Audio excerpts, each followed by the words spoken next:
Jó reggelt kívánok mindenkinek! Szeretettel üdvözlünk mindenkit a Rétsági Extrém Sport Egyesület nevében. Itt van a hátamon.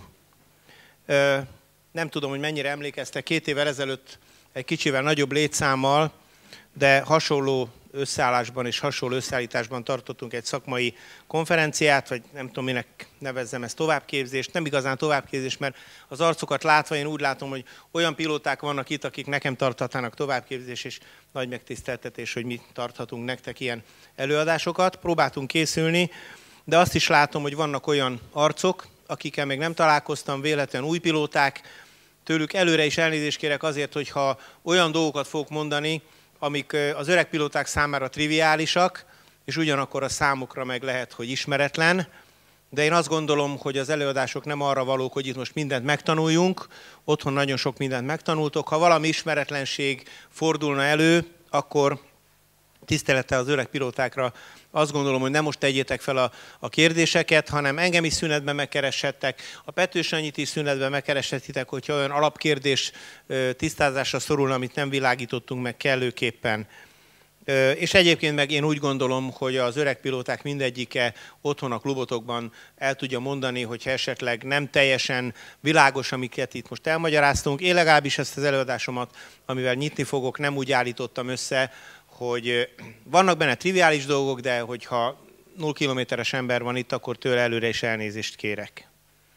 A programot nagyjából ismeritek, mindannyian elmondhatjuk, minden előadó elmondhatja, hogy sokkal kevesebb idő áll a rendelkezésünkre, mint amennyit a téma megérdemelne, vagy talán az is, mint amennyire mi felkészültünk. Úgyhogy valószínűleg lesznek csúszások, amiért szintén előre szeretnék elnézést kérni. Ha valaki úgy gondolja, hogy túlmagyarázok valamit, akkor nyugodtan kiabáljon be, hogy menjünk tovább, mert fölöslegesen ne időzzünk olyan témánál, amit mindenki ismer. Nem engem kell néznetek, tehát én itt eltűnök a képből. Előre azt szeretném kérdezni, hogy a leghátsó sorban is látjátok-e a képet, és olvasható-e a szöveg? És hallotok is, ugye? Jó, akkor ez lesz a hangerő. Ezt az előadást a következő témakörökkel terveztem összeállítani. Ugye a meteorológiáról szól, de alapvetően nem a meteorológia tudományának a tudományos megközelítésével, hanem próbálok nagyon gyakorlatias megközelítéssel ezekben a pontokban közelíteni. Mik ezek a pontok? Ugye a nyomásváltozások jelentéséről fogok szeretnék először is beszélni. Nem azért, mintha az lenne a tapasztalatom, hogy az emberek nem tudják ezt, hanem inkább azt látom, hogy a repülések tervezésénél a nagy sietségben egyre kevésbé veszik figyelembe, és erre szeretném felhívni a figyelmet. Aztán arra is, ami a tavaly előtti előadásban egy komplett, teljes előadás témája volt, a talajmenti szélnyírásnak a hatása, annak most kifejezetten a jelentőségére és a veszélyére szeretném felhívni a figyelmet. Aztán szeretnék beszélni nektek arról, hogy milyen következtetést tudunk levonni a hőmérsékleti rétegződés ismeretéből, egyáltalán ezt honnan fogjuk megtudni, és összefüggésben a páratartalommal ez milyen veszélyt jelent, és hogyan látjuk majd ezt a veszélyt, hogyan tudjuk magunk is. Végül egy kicsi felhőzés lesz, azt ugye elvileg nem szabad, de talán előadás alatt igen. És az utolsó kérdéskör, nekem az a tapasztalatom, hogy nagyon sok motoros pilóta csak akkor megy ki a reptérre repülni, amikor már leállt a szél, lenyugodott az idő. Gondolkoztam azon, hogy általában miért félünk mi a termiktől, mi a probléma. Motoros sárkányosok különösen hajlamosak arra, hogyha kicsit dobálós az idő, akkor inkább várjunk. Mi az oka annak, hogy mi ettől félünk, ezen gondolkoztam sokat.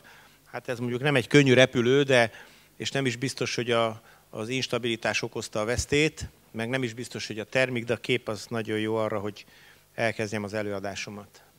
Tehát először is a nyomásváltozások szemléltetésére egy barométert helyeztem el itt a képen. Nem tudom, talán jól látható az, hogy a barométernek az állása az mutatja, hogy milyen irányba elmozdulva a barométer mit jelez. Tehát mikor, hogyha a nyomás növekszik, akkor véletlenül jó időre számíthatunk, oda napocskát rajzoltak, a nyomás pedig csökken, akkor pedig esőre vagy rossz időre számíthatunk. De nagyon fontos azt tudni, hogy ez egy olyan barométer, ami mind a kettő skála megtalálható, és amikor az ember azt hallja, hogy 760 értéke van a nyomásnak, akkor azt nem mindegy, hogy az most higanymilliméter, vagy hektopaszkál, vagy millibár az az érték. Gondolom azt, hogy használjuk a hektopaszkált, mert most már a Meteorológiai Intézet a bejelentéseiben is ezt a mértékegységet használja, de nagyon sok olyan barométer és olyan műszer van, ami még higanymillimétert fog mondani. 760-nál nagyon fontos, hogy az ne hektopaszkál legyen, azt hiszem, azt mindenki látja a műszeren. Miről van szó? Arról van szó, hogy a maga nyomás, a Föld felszíne fölött, ahogy a levegőréteg tehénkedik az egyik réteg a másikra, nyilvánvalóan érzékelhető, hogy a Föld felszínen lévő levegőréteg viseli a hátán a legmagasabb levegőoszlopot, tehát annak lesz a legnagyobb a nyomása. Ez az oka annak, hogy a levegőnek a hőmérséklete a talajhoz közel kellene fizikailag ebből az összefüggésből adódóan, hogy a legnagyobb legyen. De minket ez a bizonyos, szinte minden meteorológiai könyvben megtalálható hőmérsékleti eloszlás annyira nem érdekel, mi maradjunk csak a saját szféránkban, a troposzférában, és olyan magasra, hogy oxigénéző készülék legyen nálunk, olyan magasra ne nagyon menjünk fel, illetve aki fölmegy, az egy kicsit tovább fogja majd ezt a tanulmányt bővíteni.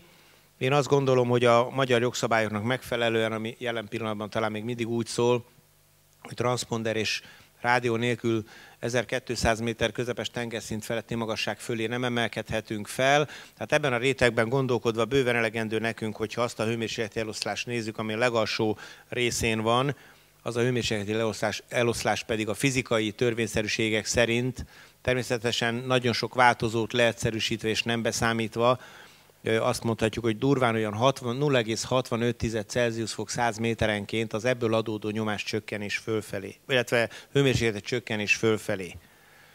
És ez folyamatosan a tropopauzáig, amíg ez lezárja ezt a folyamatot, ez nagyjából így néz ki, még egyszer mondom, elméletileg és a képletekkel számolva.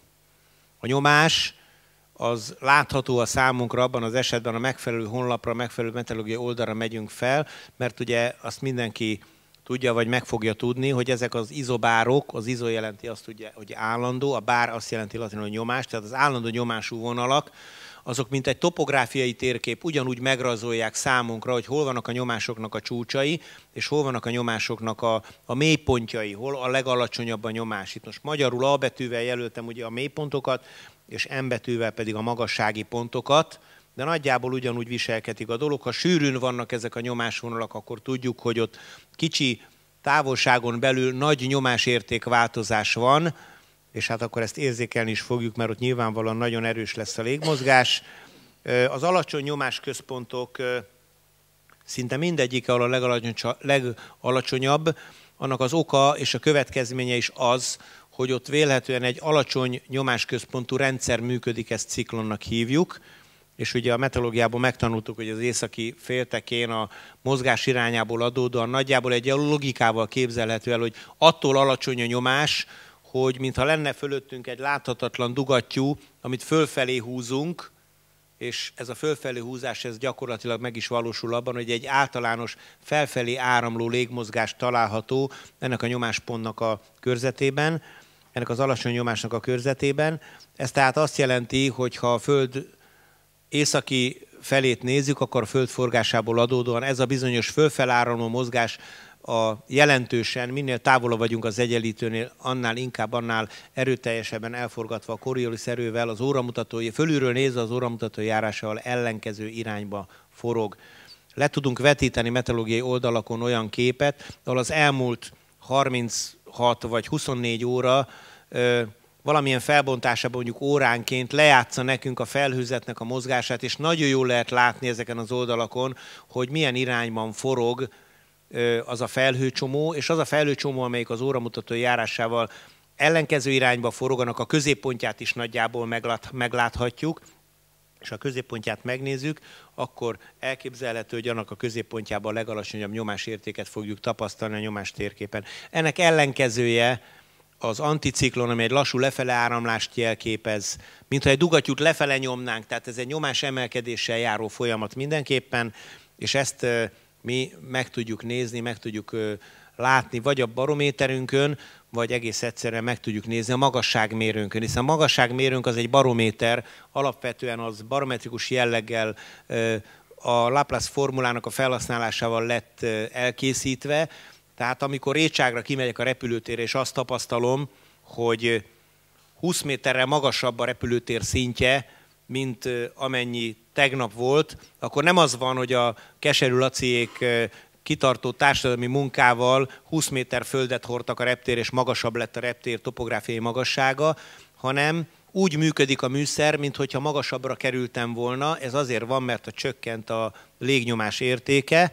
Ha pedig azt tapasztalom, hogy nőtt a nyomás, a légnyomás értéke, akkor az azért van, mert ugye egy leszálló légmozgás, valószínűleg egy ilyen anticiklon jelleg állt be, és ebből levonom a megfelelő következtetéseket. Ha fölfele megy a levegő, akkor véletlenül felviszi a párát, és folyamatos felhősödés van fölöttem. Azt szoktuk mondani, hogy ha reggel a récsági repülőtérnek a szintjét 200 méterre állította be a magasságmérőm, és 5 óra múlva mondjuk 250 métert látok rajta, akkor elkezdem vakarni a fejemet, mert akkor aktivizálódik az idő, durvábbá válik az idő a nyugodt repülésre vágyó ember szempontjából, ha pedig a nyomás növekszik, akkor ennek az ellenkezője van, véletlenül stabilizálódik az idő.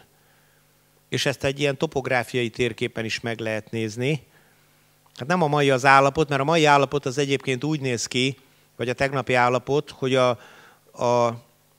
az északi tenger környékén található jelen pillanatban, valahol itt található egy sokkal markánsabb, magas nyomású anticiklon, aminek ugye a forgási iránya megegyezik az óramutató járásával, és jelen pillanatban valahol itt a Fekete-tenger környékén van egy eléggé kiterjedt és erőteljes alacsony nyomás, tehát mint ez az alacsony nyomás idébb került volna. Ez ugyanis egy korábbi állapot, és ott pedig egy óramutató járásával ellenkező irányú forgás történik.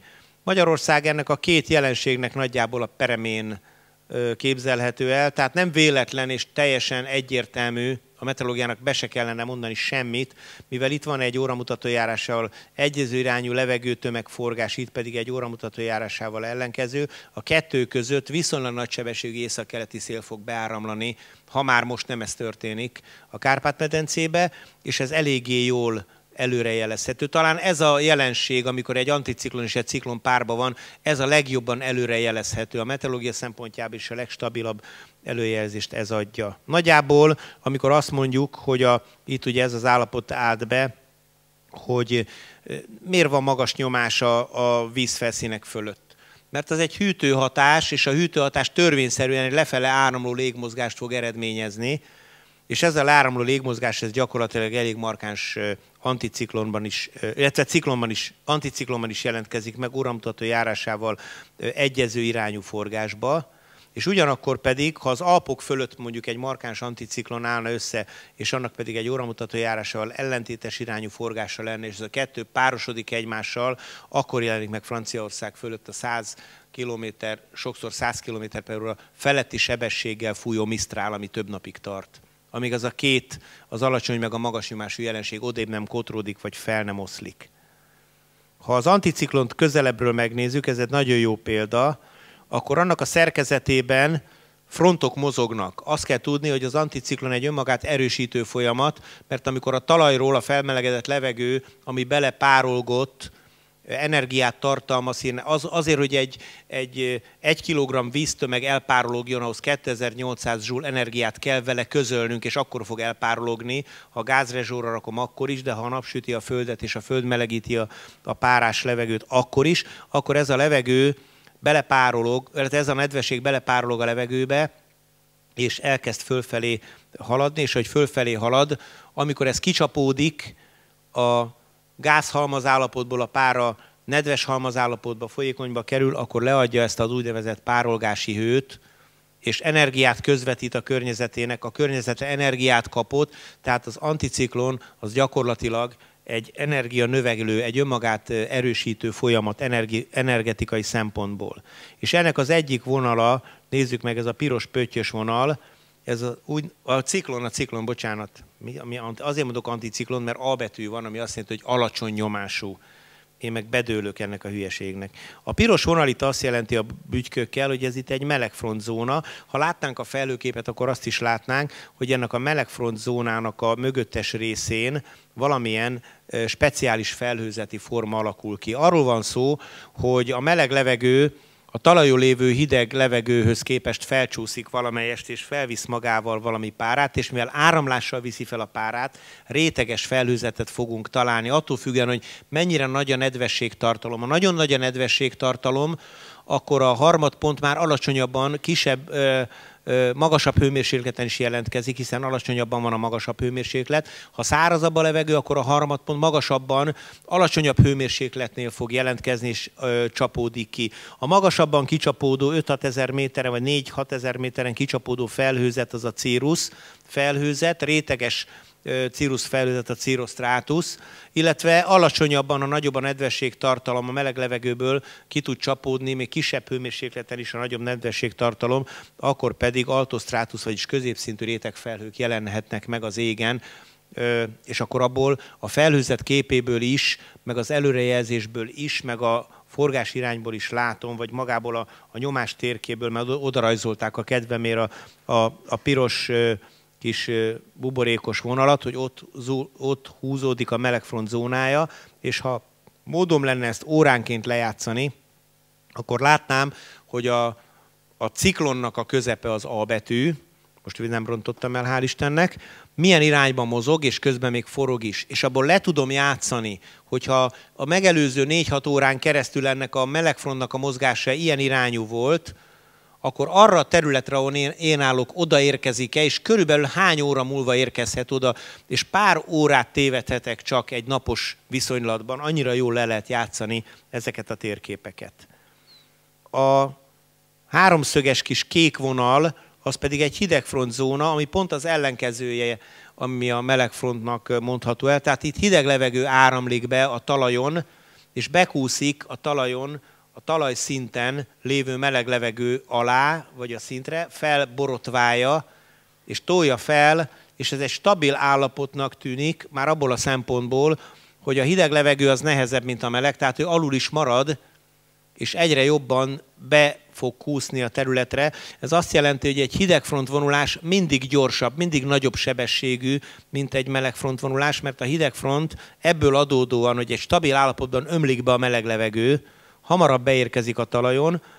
A melegfront az nem, mert a meleg levegő, ahogy felcsúszik ezen a hideg tömegen, és kicsapódik rajta réteges formában a felhőzet, olyan árnyékokat okoz, ami a saját energiáját és a saját mozgását lassítani fogja. Vagyis maga a hidegfront mindig gyorsabban megy, mint a melegfront, és ha lejátszunk egy ilyen képet, akkor azt tapasztaljuk, hogy a következő állapotban ez a bizonyos hidegfronti zóna és a melegfronti zóna közötti szög, ha megmérném, kisebb szögértékű lenne, és előbb-utóbb bekövetkezhet ez az állapot, amit rózsaszínnel jelöltünk, hogy a melegfrontot utoléri a gyorsabban mozgó hidegfront, és úgynevezett kettős fronthatást vagy oklúziót alakít ki.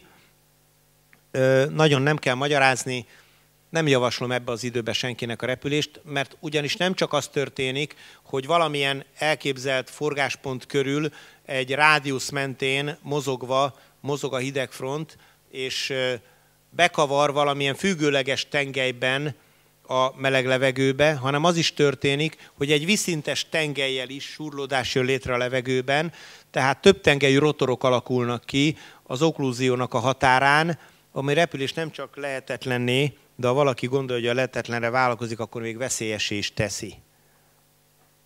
Hát tudnék erre mindenféle példákat, meg eseményeket mondani, mert azért én is kipróbáltam sok mindent a repülésbe, hogy amikor a Balaton mellett az északi parton egy 1 méteres déli szelet tapasztaltam a Bulónál, akkor nem zavart nagyon, hogy a körülbelül 300-400 méteres felhőalappal nagyjából 60-80 kilométeres sebességből északról érkező felhők vajon miért úsznak északról ilyen sebességgel, és én ebbe az oklúzióba felszálltam, és nem szeretném még egyszer átélni, hogy az óriás hogyan akarta a kezemből kivenni folyamatosan a kormányrudat, és egy folyamatos birkózás volt az egész repülés a felszállástól a leszállásig.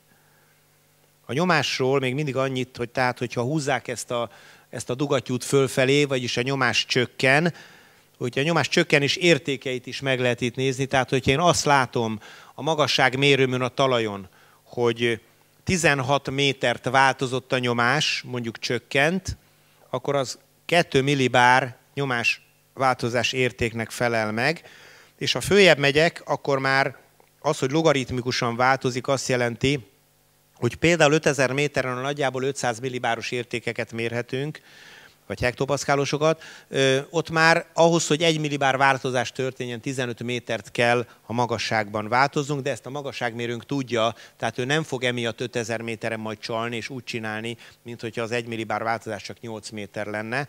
Ez van beépítve a magasságmérőnkbe.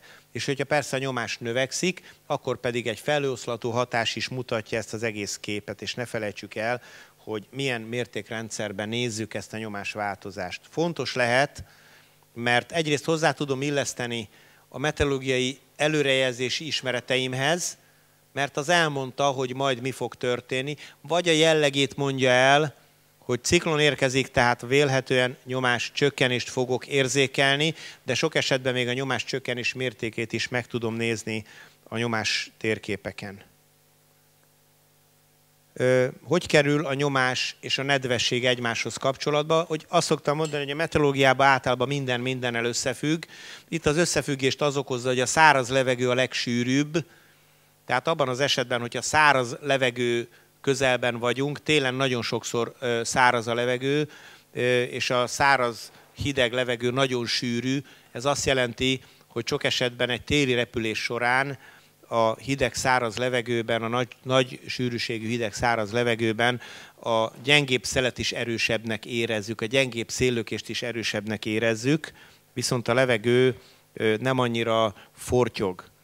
Nem tévesztendő ez össze azzal a hideg levegővel, ami 3000 méteres hegyen van, ugyanis olyan kicsi a nyomás, hogy az a hideg levegő sokkal ritkább, mint a talaj közelében lévő meleg levegő. De a pára az még nagyon fontos kérdés. Ha meg akarom buktatni a növendékemet, mindig ezt a kérdést teszem fel, hogy a száraz vagy a nedves levegő a nehezebb, és mi a kapásból ráválaszol, hogy a nedves levegő a nehezebb, akkor örömmel meg tudom buktatni, mert akkor megint mehet tanulni, és nem kell már tovább vizsgáznunk. Tehát egész egyszerűen arról van szó, hogy 1 köbméter levegőben, amikor bekerül a vízmolekula, akkor a vízmolekulánál, a hidrogén-oxigén molekulánál nehezebb atomsúlyú elemeket, főleg ugye nitrogén, mert az a nagyobb tartalmú a levegőben, szorít ki, és ezáltal könnyebbé válik 1 köbméter. Minél nedvesebb, annál könnyebbé válik 1 köbméter nedves levegő, tehát ez fölfelé száll. És hogy fölfelé száll a nedves levegő, és kicsapódik, átadja az energiáját, megmelegíti a környezetét, már megint felgyorsítja a fölfelé szállás, és minél nedvesebb a levegő, annál több nedvesség száll fölfelé. Tehát az, hogy nedves a levegő, már önmagában is egy nyomáscsökkenést fog eredményezni, és a nyomáscsökkenés meg önmagában is egy felfelé áramló légáramlást. Tehát azt jelenti, hogy egy nedves levegő feláramlás az mindig nagyobb feláramlási értéket hordoz magában, és hát attól függően, hogy ez a feláramlás mit enged meg, viszi föl akár gátlásra a nedvességet, és képez belőle felhőt, nagy magasságba felhőt, esetleg olyan felhőt, amivel mi már nem szeretnénk találkozni. Még nagyon fontos dolog a nyomásról elmondani, hogy a légmozgásokat is alapvetően a nyomás különbségek indikálják, tehát egy magas nyomású rendszerből, mivel nem építünk falakat, még akkor sem, hogyha magas hegygerincek vannak körülöttünk, de a magas nyomásból áramlik, indul el a levegőáramlás az alacsony nyomás felé, és végtelenül egyszerű lenne a nyomástérképet onnantól kezdve széltérképpel összekötni, de amikor összehasonlítom, akkor közük sincs egymáshoz, ennek pedig megint csak a Földön való forgás az oka, a Coriolis erő, a Föld forgásából származó eltérítő erő eltéríti azt a levegőtömeget, ami egyszer már megmozdult a Föld felszínén, mégpedig merőlegesen jobbkészszabály szerint az északi féltekén jobbra, és onnantól kezdve elkezdődik egy olyan játék, hogy nem tudom megmondani, hogy ugye a nyomáskülönbségtől, a nyomáspontok, a magas nyomás és az alacsony nyomás távolságától, meg természetesen a délkörtől, a szélességi körtől függ az, hogy ez a Coriolis erő milyen mértékben fogja a nyomási gradiens erőt eltántorítani, mert egyáltalán nem biztos, hogy attól, hogy nyugatra magas, keletre meg alacsony a nyomás, egyáltalán nem biztos, hogy északi szél fog fújni, csak valószínűleg vagy északnyugat, vagy északkelet, vagy a kettő között valami, de nem tudjuk megmondani még az erejét sem. Ráadásul az is probléma, hogy a talajhoz közeledve az a kicsi kis zöld nyilacska, a földhöz minél közelebb vagyunk, annál jobban ható súrlódás próbálja a levegőmozgást lassítani, és erről majd később fogunk beszélni, talajmenti szélnyírást is, de általában szélnyírást produkál, aminek a megmagyarázására ez az Ekman spirál egy rendkívül szemléletes példa.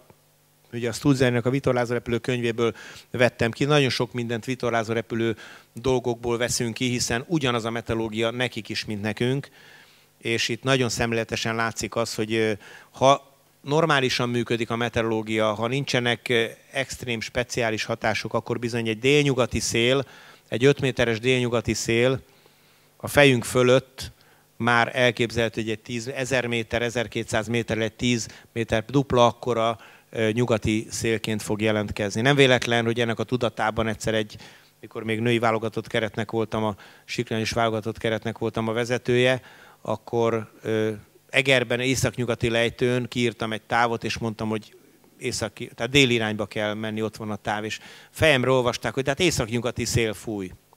Most mit mondjak egy versenyzőnek, azt mondtam, hogy Ekman spirál, nem tudta, hogy mit mondok, valószínűleg nem képezték ki rá, hogyha általában a talajon egy északnyugati szél fúj, akkor a nagyon magasságban már valószínűleg elfordul és északivá válik.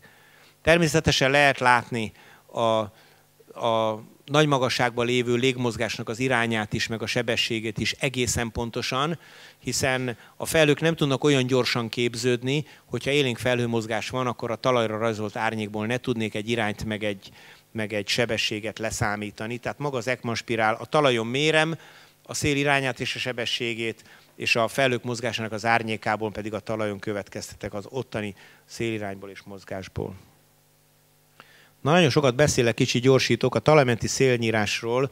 Ez nem talajmenti szélnyírás volt, bár a talaj mentén volt a villanyvezeték, az Ervinnek köszönöm a képet, de ez a nyírás ott a hátsó futóműve a motoros sárkánynak a villanydróton az nem a talajmenti szélnyírásból adódott, de azért talajmenti szélnyírásból is vannak és lehetnek és lesznek balesetek. Ugyanis a talajmenti szélnyírásnak a jellege elsősorban attól függ, hogy a talajnak milyen a minősége. Ez most elég rossz szó ebből a szempontból, mert attól is függ természetesen, hogy nedves vagy száraz, hogy recés vagy durva, hogy milyen a növényzet rajta, attól is, hogy milyen építmények vannak rajta, meg milyen akadályok. Ezt nagyon sok mindent akartam ezzel a szóval helyettesíteni, hogy milyen a minősége. De attól is függ, hogy például, ha a jobb alsó ábrát nézzük, az kifejezetten egy oklúziónak a jelenségeként értelmezhető, vagy hogyha az alsó középső ábrát nézzük, akkor az például egy alpesi völgyszélnek a jelensége. Tehát egyáltalán nem törvényszerű az, hogy a talajhoz közeledve csökken a levegőnek a sebessége, illetve annyiban igen, hogyha ezt centiméterekben nézzük, akkor nyilvánvalóan így van, de a mi sárkányszárnyunk, vagy a legalacsonyabb szárnyú repülőgépnek is a szárnya legalább 1 méter magasan van, és onnantól kezdve már egészen elképzelhető, meg amikor emelkedünk pár méterre, egészen elképzelhető, hogy már a szélnyírásoknak a különböző értékeivel számolnunk kell, és akkor nekünk nagyon figyelembe kell venni a környezetünket, hogy hol vagyunk és milyen területen vagyunk. Nagyon fontos dolog azt tudnunk a terep ismeretében is, hogy a magasról érkezek le valahova, akkor nem biztos, hogy én ezt látom, be akarok helyezkedni valahol, van egy nagyon jó mező, de 1000 méter magasságból még nem látszik. Leállt a motorom, tehát mindenképpen le kell szállnom a leállt motorú gépemnek, van egy 4,5-es siklószáma, valahogy nekem be kéne oda helyezkedni arra a területre. Nagyon sok lehetőségem 1000 méterre nincs, hiszen 5 kilométerre kéne találnom egy területet, oda be tudok helyezkedni, és elképzelhető, hogy a Li oldalra tudok behelyezkedni, mert ott van mező, mindenhol máshol erdő van. Nekem számítanom kell arra, hogy ott nagyon kemény turbulenciákkal fogok találkozni, és a nagyon kemény turbulenciák hatására fel tudja a turbulencia borítani a repülőgépemet. Tehát nagyon fontos a sebességtartalék egy Li oldalra való beszállásnál, és én ezt nem fogom látni 1000 méter magasból, csak akkor fogom látni, ha van térkép nálam, és tudom értékelni a térképnek a magasságvonalaiból, hogy hol van a völgy, hol van a hegygerinc, és most én hol vagyok egyáltalán. Szoktuk azt mondani, hogy a GPS-ek korában mekkora marhaság, hogy kifejezetten elrendelt szabály az, hogy az indulási repülőterét elhagyó útvonalat repülő repülőeszközön térképnek kell lennie. de ez már egy magyarázat arra, hogy azt, hogy én egy váratlan helyzetben értékeljem azt, hogy itt milyen a domborzat alul, egy ismeretlen terepen a térkép az egy irányadó dolog, a GPS nem biztosan az.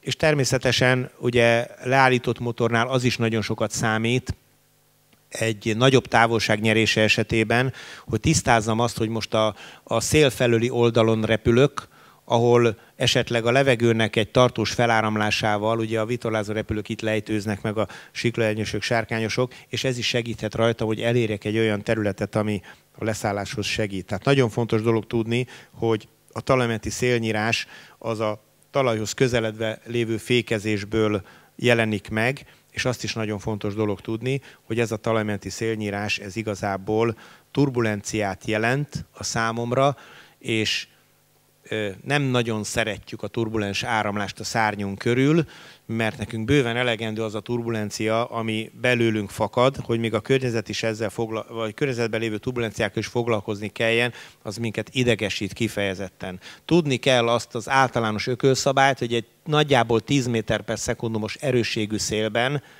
az akadály magasságának a 10-szereséig lóg a zavaró turbulencia, és hogyha ez a szél gyengébb, akkor kisebb távolságig és kisebb erejű turbulenciák, amire számíthatok. Egyébként az a véleményem, hogy a mi repülőeszközfajtánkkal, talán siklóernyővel nem annyira, de a mi repülőeszközfajtánkkal egy 10 méter per szekundumos szélben egy fasor mögé behelyezkedni, megfelelő sebességtartalékkal kezelhető a turbulencia, ezt én tapasztalatból mondom, megfelelő sebességtartalékkal. Tehát egy 60 km per órás átesési sebességű, vagy 65 km per órás átesési sebességű légijármű esetében, vagy repülőeszköz esetében egy jó 120-as tempóval kell megközelíteni ott a fa mögött a talajt, ha azt a turbulenciát megnyugtatóan kezelni akarom, akkor se lesz túl egyszerű, de nem kell akkor már mindjárt meghalni. Ugye különböző akadályok vannak, és különböző akadályok a jellegüknél, a magasságoknál, attól függően, hogy átfújható-e levegővel okoznak turbulenciát. A harmadik kérdéskör a hőmérsékleti gradiens. Láttátok, hogy a troposzférától 0,65 Celsius fokkal 100 méterenként hűl a levegő fölfelé, de ez egyáltalában nincs így, mert ez az elméleti érték, és ezt rengeteg tényező befolyásolja, hőáramlás, hősugárzás, keveredések, és így tovább. Nagyjából az állapotgörbe az, ami meghatározza a számomra, hogy a talajtól fölfelé a hőmérséklet állapota hogyan változik, és attól függően, hogy az állapotgörbe mennyire törekszik az emelkedő levegő buborék hőmérsékletével a párhuzamosra, azaz 1 fok Celsius fokos hőmérsékleti gradiensre, attól függően beszélünk egyre instabilabb levegőről, hiszen ha az állapotgörbének nem lenne az a felső sraffozott része, az inverzió nem rétezne, meg nem lenne az az izotermiás, vagy az alatta lévő másik stabilabb légréteg, akkor ez a két görbe, az emelkedő buborék hőmérséklete, amit száraz adiabatának hívunk 1 fok per 100 méteres hőmérsékletével, és az állapotgörbe sose találkozni, és a felhő tetejének sose lenne vége. Az pedig azt eredményezi, hogy problémát jelent, mert a nagy a nedvességtartalom, akkor nagy nedvesség megy fölfele, az melegfront, akkor az jó, mert a nagy nedvességtartalom már kisebb hőmérsékleten is kicsapódik, és az energiát a nagy árnyékkal elkezdi majd elfogyasztani. Hogyha ez egy nagy nedvességtartalmú hidegfront, ahol még a hőmérsékleti rétegződés is nagyon intenzív, akkor ez már problémás, mert nem lesz teteje a felhőnek, és nem csak a párolgáshő, hanem a fagyáskor a fagyáshő is átadódik a rendszernek, és energiát fog vele közvetíteni, zivatart fog okozni. Aki zivatarba repül, arra azt szoktam mondani, hogy az a rossz pilóta, hiszen a zivatart lehet egyrészt előre hallani, hogy mondják, hogy majd lesz zivatar, előre jelezhető, előre látható, ki is számítható. Vannak úgynevezett számítási indexek. Nézzük meg ezt a K-indexet. Ez a K-index ez úgy számol a zivatarnak az előrejelzésére, hogy a 850 hektopaszkálos magasságban lévő hőmérsékletből kivonják a mért hőmérsékletből kivonják az 500 hektopaszkálon lévő mért hőmérsékletet, majd hozzáadják a 850 hektopaszkálos értéknél mért harmadponti értéket, és ebből kivonják azt az zárójeles tagot, ami a 700 hektopaszkálos hőmérsékleti érték és a 700 hektopaszkálos harmadponti érték. Nagyjából ez a gyakorlatban így néz ki. Tételezzük fel, ugye nagyjából ez az 5000 méteren van ez az 500 hektopaszkál, durván 3000 méteren mérjük a 700 hektopaszkál, durván 1200 méteren a 850 hektopaszkált. Ha tudom a hőmérsékleti gradiens értékét, ami itt most 0,8, itt van leírva, és tudom, hogy a talajon 20 fok a hőmérséklet, akkor 100 méterenként 0,8-et levonok, és behelyettesítem a mért értékeket, hogyha ezt a 8-et vonom le, akkor 1200 méteres, 3000 méteres, 5000 méteres hektopaszkálos hőmérsékletébe behelyettesítek. Én nagyjából azonos nedvességtartalommal kiszámoltam, az a nagyjából azonos nedvességtartalom, hogy mind a két képletben, ami a alsó piros meg a középső piros sor, ugyanazt a harmadponti értékeket, tehát az 1200 méteren, illetve a 3000 méteren lévő harmadponti értékeket ugyanakkor a számmal helyettesítettem be. Azt mondtam, hogy ugyanakkor a páratartalmú levegőről beszélek. Ha 8-es volt a gradiens, akkor a képlet azt számolta ki, hogy 30-as a K-index értéke. Ha 0,6 a gradiens, nem sokkal kisebb, csak 2 de egyébként egy sokkal kisebb, hogy gyakorlatban azért azt kell, hogy mondjam, akkor pedig 21. A 21 azt jelenti, hogy a 28 alatt azt mondja a meteorológia, hogy egészen biztosan nem lesz zivatar. Ha itt 21, akkor nagyon biztosan nem lesz zivatar. Ezt annyira komolyan lehet venni, hogy egyszer egy Nyikom kupán, még sárkányosként rendeztem egy versenyt, és így a meteorológia megmondta, hogy egészen biztosan nem lesz zivatar, aznap 3-szor áztunk el zivatarba. Még úgy villámlott, hogy a Nyikomon lévő embereknek égnek át a haja, tudjátok, az elektronos kisülés olyan jelenséget produkált. Úgyhogy azért én azt mondom, hogy legyen nyitva a szemünk, akármit is számolunk, és akármit is számol a meteorológia. Tegnap is azt mondták, hogy nem lesz zivatar sehol se. Nézzük meg, hogyha a páratartalmat bekeverem, és mondjuk arra az értékre, amikor a 0,8-es gradienssel számolok, kisebb páratartalmat írok be. A kisebb páratartalom azt jelenti, hogy a pára csak nagyobb magasságban csapódik ki, mert alacsonyabb hőmérsékleten kisebb a harmadpont. Látjátok, hogy ide a -8-as érték helyett -11 fokot írtam. De lényeg az, hogy ha már kicsi a páratartalom, már akkor sem lesz zivatar. Tehát a kettő dolog együttesen nagyon fontos, és a kettő dolognak a számszerű értékét, ha ismerem, akkor is egy hosszú számolásból tudok előre jelezni zivatarveszélyt. Viszont a látjelei teljesen egyértelműek. Mit mondanak számunkra a felhők? Hát ismeri az ábrát mindenki, már megint mondhatom, hogy vitorlázó repülő tankönyvek sorában mindenhol szerepel ez az ábra, és tudjuk is, hogy alak és magasság szerint szoktuk őket osztályozni, nekünk mégis az a fontosabb, hogy tudjuk, hogy amikor felnézünk az égre, akkor nem az az érdekes számomra, hogy megmondja a növendékem, hogy mi a felhőnek a neve, meg hány méter magasan van, hanem az, hogy ez mit jelent. Vannak olyan felhők, amik a múltat magyarázzák el. Ez a felhőzet azt mondja, vélhetően itt most esett az eső korábban valamikor, és maradvány felhőzet az égen mutatja, amiből nem esett ki az eső, az még ott maradt. Miért nem esik ki az eső? Mert elég nagy a pára ahhoz, hogy most már ne essen tovább. Vagy például a Mamatusz felhő teljesen egyértelműen mutatja, hogy vagy a terület fölött, vagy pedig onnan, ahonnan az zivatar felénk érkezik. Ha már Mamatusz felhők jönnek, akkor egészen biztosan most már befejeződött, már nem lesz zivatar. A Mamatusz pont olyan, mint egy cumulus felhőt, az elvágott éles felhő alapján fogva megfordítanánk, és letennénk, és a gomolyok lógnak lefelé. Talán azért Mamatusz, mert ilyen szoptatós anyamellekre hasonlít a felhő, de ez garantált. Amikor én Mamatusz felhővel találkoztam, ott valóban minden esetben a 39 éves pilóta tapasztalatom alapján és a szerzett információk alapján ott mindig abban maradt a zivatar tevékenység, ott ez volt a vége.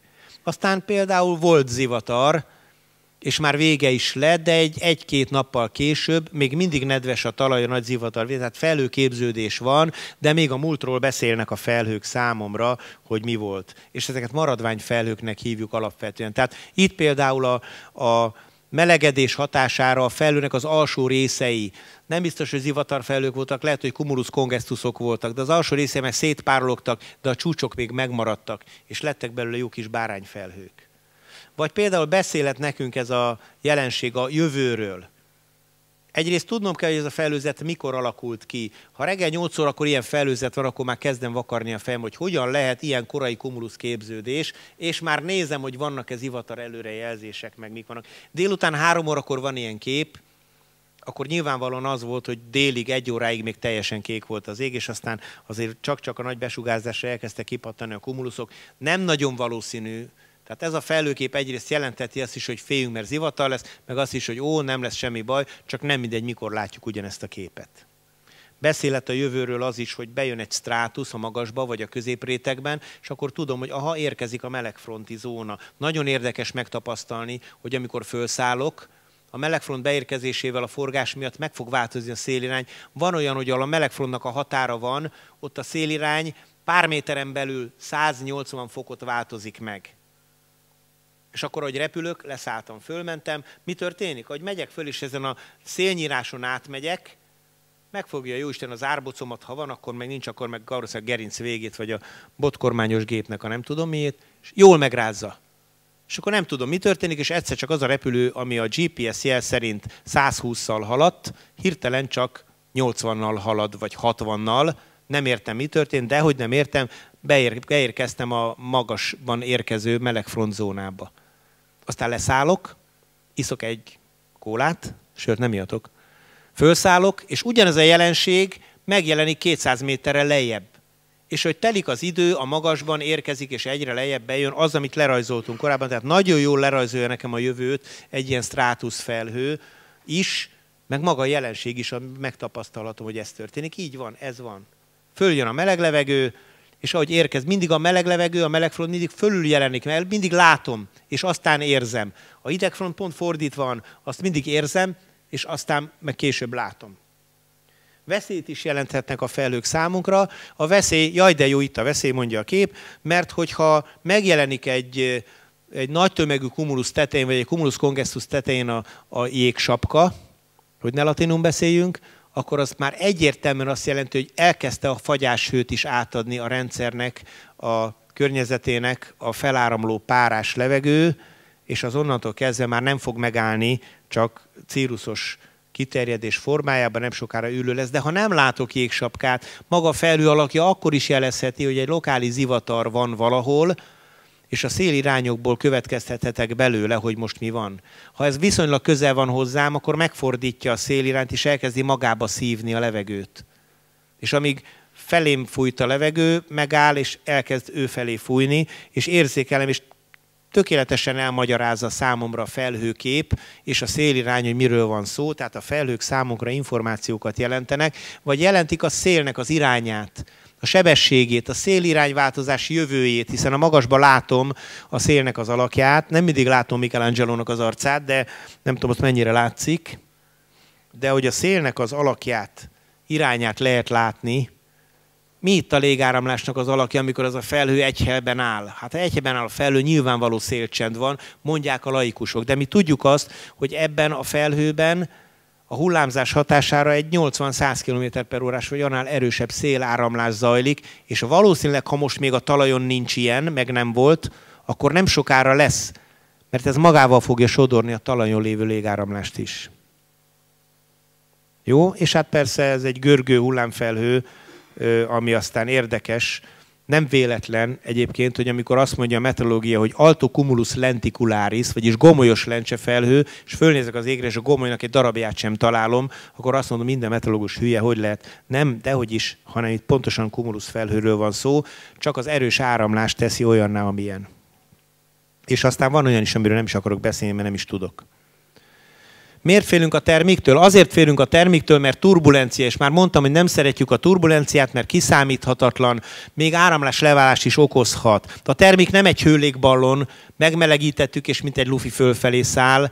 Az önmagában egy folyamatos örvénylés, és ezt nekünk tudni kell. Tudnunk kell a termik életszakaszát, mert mi történik a tavaly előtti Weiss-Tomi-féle előadás alapján? Felszakad a termik, és nem csak az történik, hogy felszakad, hanem hogy a környezetéből a fel nem szakadni akaró meleg buborékokat is magához rántja a turbulenciájával, és nem csak oldalra megváltoztatja a szélirányt egyik pillanatról a másikra, hanem még leáramlásokat is generál, amit megint csak nem szeretünk, mert az nem egy gazdaságos üzem leáramlásba repülni. Nem beszélve a nagyon végletes formátumú termékekről. Tehát én azt gondolom, hogy joggal félünk a terméktől, de nem kell félnünk a terméktől, ha a repülőeszközünk stabil és megfelelően van beállítva. Ugyanis mi történik erős termikkor? Ha az áramlási sebesség 20 méter per szekundum az a kék, akkor ez nagyjából egy 10 méteres termiklökés. És ennek az eredő áramlási irány azt fogja eredményezni, hogy megváltozik az áramlás szöge. Siklóernyős érzi, mert hátravágja a kupoláját, és rögtön az eget látja. Mi csak azt érzékeljük, hogy megnő az állásszög, megnő a sebesség, hallom, hogy az áramlási sebesség megfúj a fülem mellett, és ez azt fogja eredményezni, ha az állásszög megnő a belépéskor, hogy elképzelhető, hogy olyan nagy lesz az állásszögem, hogyha S-profilon van, akkor a szájnak az előlévő nagyobb állásszöge már át is esik, és csak a szájnak a vége repül, ami jótékony dolog számunkra, mert azt jelenti, hogy abban a pillanatban egy S-profil úgy működik, hogyha a szájnak az állásszöge az előre billenés következtében elkezd visszacsökkenni, akkor a felhajtó erő elkezd előremászni, és stabilizálja az állapotot, anélkül, hogy hozzányúlnék a szerkezethez. Ha nincsen S-profilom, akkor az történik, hogy az előre billenő száj nem akar stabilizálódni, tehát az előre billenés gátlástalanul történik, ami nem néz ki jól, és nem is igazán szeretjük. Leáramlásban rosszabb a helyzet, mert leáramlásban lefele áramlik a levegő, tehát nem csak az történik, hogy csökken, siklásban mindenképpen a sebesség is csökkent, az állásszög csökken, és az légerő csökkenéshez vezet, az állásszög csökkenés, a CY-t, ha nézzük. Tehát ráadásul ugye merül a sárkány, ugyanúgy, mint az előbb a kisebb áramlási sebességek miatt, de még leáramlásban is vagyok, ami azt jelenti, hogy merülés még erősebb. Az előre billenés hatására nincs S-profil, akkor nem is merülés, hanem zuhanás lesz belőle, és az bizony pár 10 méter magasságban az egy életveszélyes, halálos veszélyes helyzet. Ezért gáz az aerodinamikai instabilitás. Jó, hát remélem, hogy azért valamit sikerült megegyezni a nyomásváltozásról, a turbulenciáról, arról, hogy a hőmérsékleti rétegződés és a nedvességtartalom milyen hatással van, és mit kell nekünk akkor nézni. Kicsit nézzetek utána, mert egy felhőelőadás nálam általában 2,5 órán keresztül tart, még végig megyünk rajta, de az internetről is levehető, és ne féljünk a terméktől, legyen stabil, jó repülőeszközünk, és akkor nem járunk így. Nagyon szépen köszönöm a figyelmeteket. Egy 5 perc szünet után átadom a szót a Pető Sanyinak. Ha kérdésetek van a szünetben, ebédszünetben, bárhol megtaláltok. Köszönöm.